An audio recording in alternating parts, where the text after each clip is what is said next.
काहे प्यार को तेरा काहे प्यार को तेरा presented by Sonia Music Vidya। हमके धोखा दे Mix by Sonu Sawadia। काहे प्यार को के रानी तू हमके भुला देलू। काहे प्यार को के रानी तू हमके भुला देलू। तुझसे प्यार हम करी दिल से तोह पे मरी साबित करे के नाही एको मौका देलू। काहे प्यार को के रानी तू हमके धोखा देलू। काहे प्यार को के रानी तू हमके धोखा देलू। Presented by Sonia Music Vidya।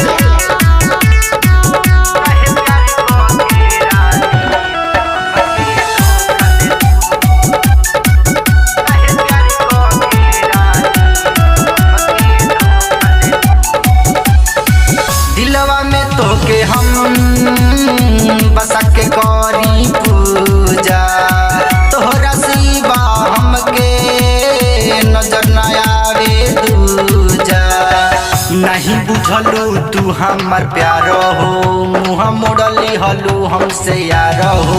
पैसे सहबई जुदाई जाने कैलू तू बेवफाई कुछ ना बा दिल के भीतरिया कर तू खोखा देलू।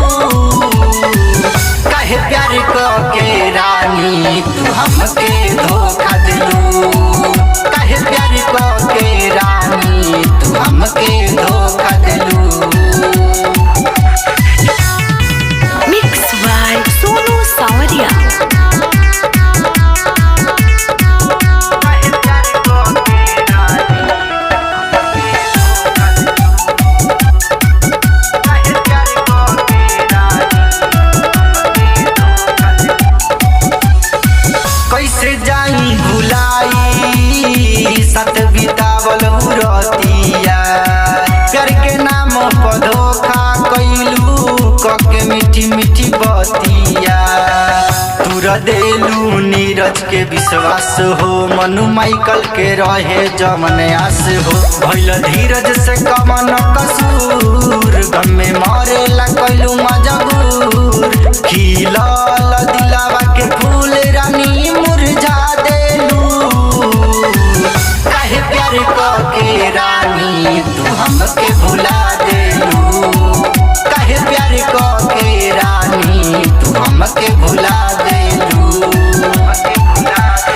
Presented by Sonia